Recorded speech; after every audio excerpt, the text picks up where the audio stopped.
So guys, this is the president of Guinea, one of the cool countries, and he's giving a speech in the UN Assembly.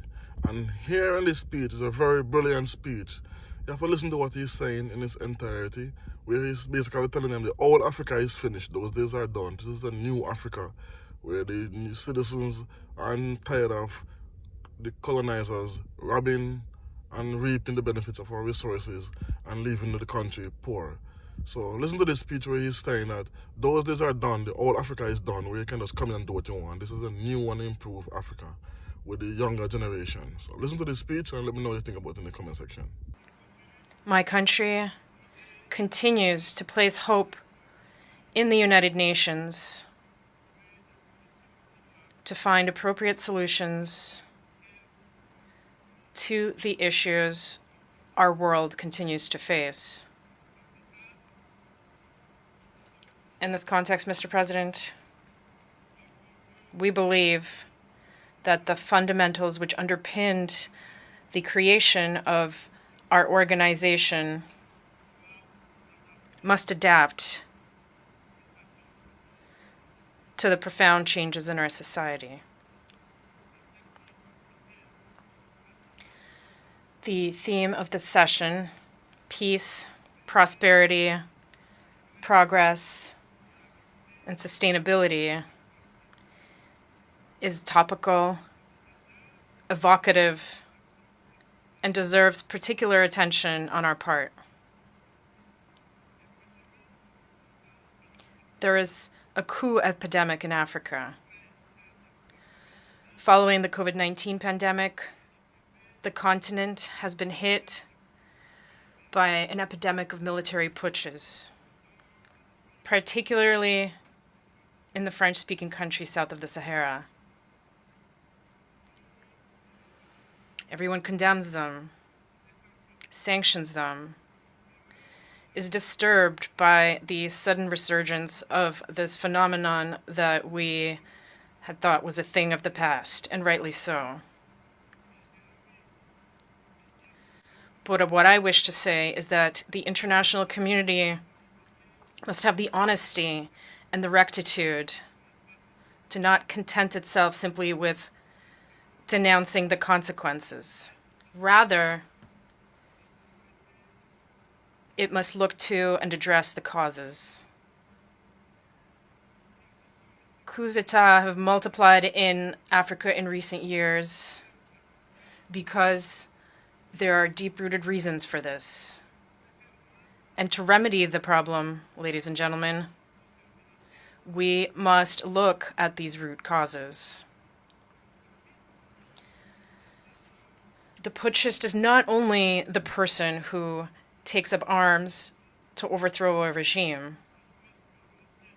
I want us all to be well aware of the fact that the real putschists, the most numerous, and those who avoid any condemnation, are also those who plot and scheme, who use trickery, who cheat to manipulate the text of the Constitution in order to stay in power eternally.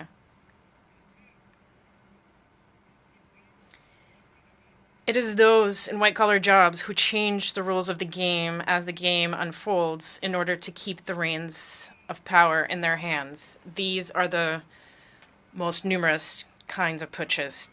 Mr. President, ladies and gentlemen, I am one of those who one day decided to shoulder our responsibility to prevent our country from slipping into complete chaos, into an insurrection. No political forces at the time had the courage nor the means to put an end to the duplicity that we were experiencing, as they were all completely neutralized back then. The institutional correction for which my brothers in arms and I took responsibility on September 5th, 2021, was only a consequence of that chaotic situation, which had ended up tearing apart the social fabric of my country and undermining our coexistence.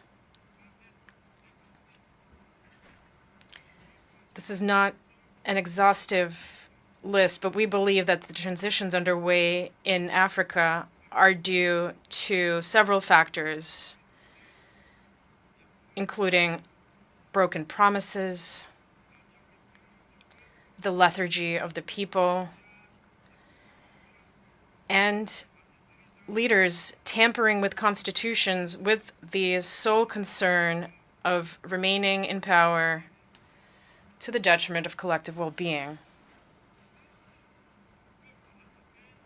Today, the African people are more awake than ever and more than ever determined to take their destiny into their own hands. The unequal distribution of wealth creates endless inequalities, famine, and abject poverty, which make the daily lives of our populations increasingly difficult.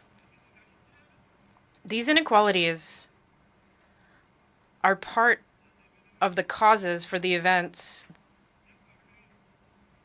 that endanger our peaceful coexistence above all. When the wealth of a country is in the hands of an elite, while newborns die in hospitals due to a lack of incubators, it is not surprising that in such conditions we are seeing transitions in order to respond to the profound aspirations of the people. Africa, ladies and gentlemen, is suffering from a governance model that has been imposed on it. A model that is certainly good and effective for the West, which developed it over the course of its history, but which is difficult to incorporate and adapt to our realities, our customs, and our environment. Alas, I have to say that the graft did not take.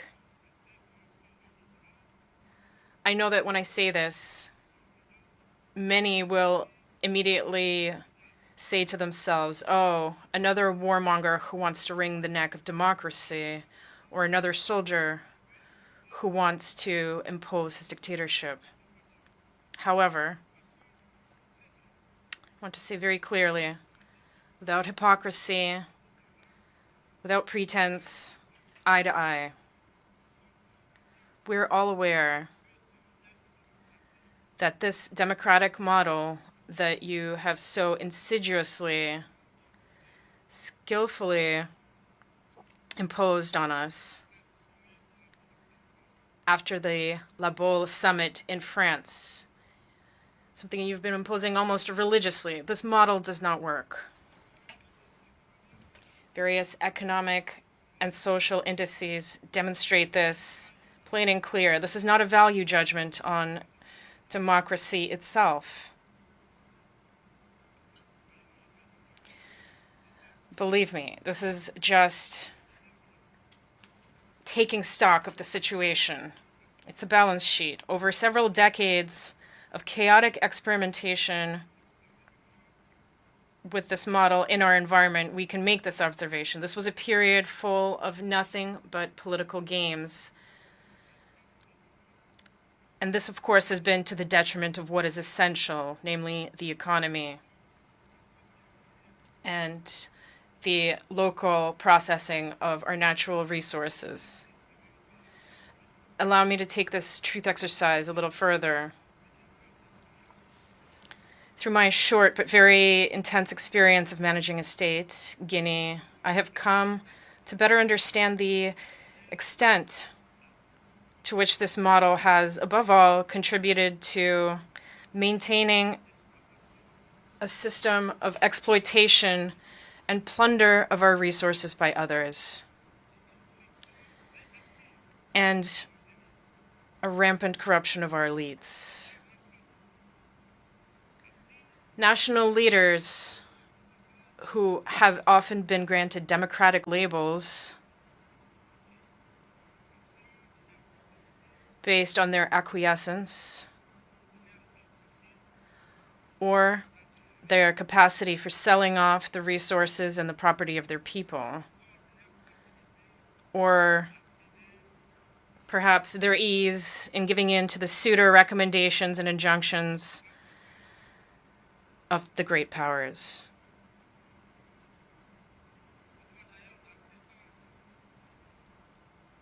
I must confess in this regard that everything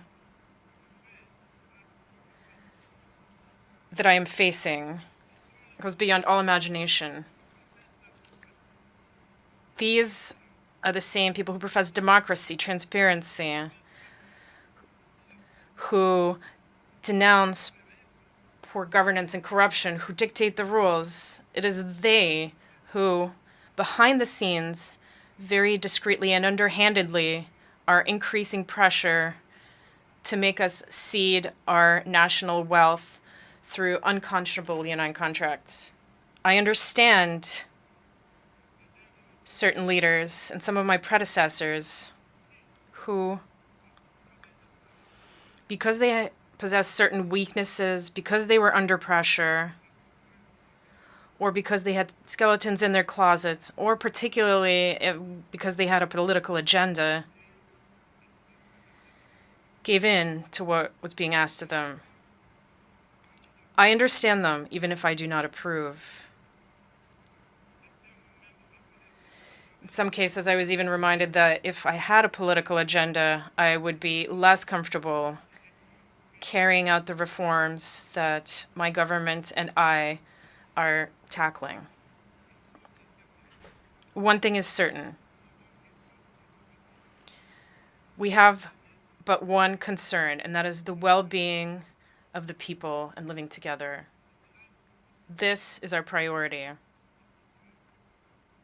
This is why the transition I lead has chosen to focus methodically on clear objectives in a precise order: the social, the economic, and the political.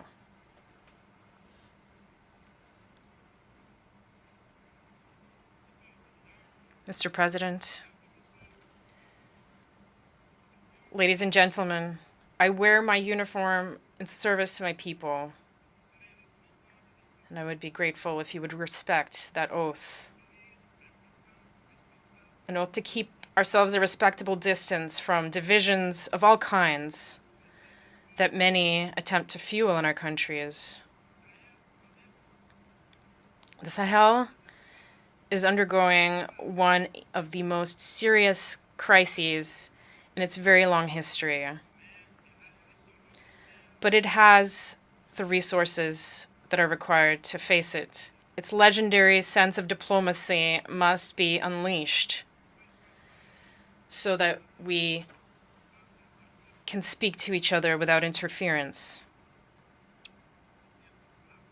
It is for this reason that ECOWAS, whose vocation was economic, let's stop getting involved in politics and favor dialogue. The African people are tired, exhausted by the categorizations with which everyone wants to box us in.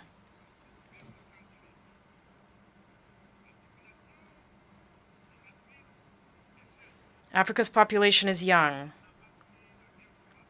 It did not experience the Cold War. It did not experience the ideological wars that have shaped the world over the last 70 years. That is why we, Africans, are insulted by the boxes, the categories, which sometimes place us under the influence of the Americans, sometimes under that of the British, sometimes the French, or the Chinese, or the Russians, and even the Turks. We are neither pro nor anti-American. We are neither pro nor anti-Chinese, nor pro or anti-French, nor pro or anti-Russian, nor pro or anti-Turkish. We are simply pro-African, that is all.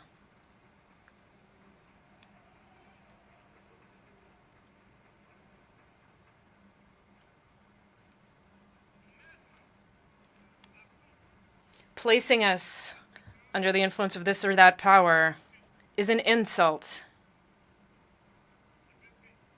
It is contempt and racism towards a continent of more than 1,300,000,000 people. It is important that in this prestigious and influential assembly, we understand clearly and definitively that the era of the old Africa is over.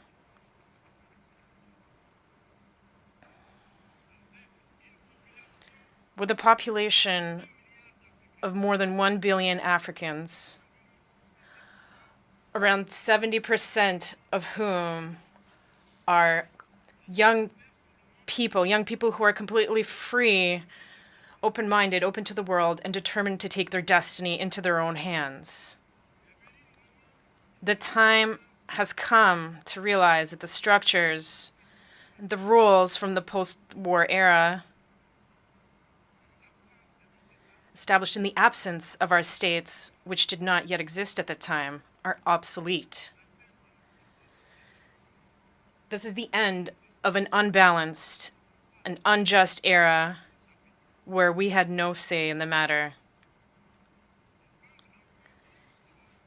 It is time to take our rights into account and to let us take our proper place, but also, and above all, it is time to stop lecturing us and to stop treating us with condescension like children. Rest assured that we're old enough to know what is good for us.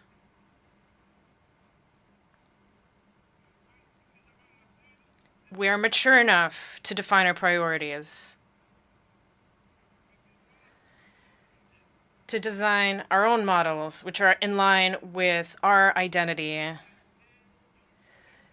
the daily reality of our countries and our populations, in line with what we are, quite simply. We would be very grateful to you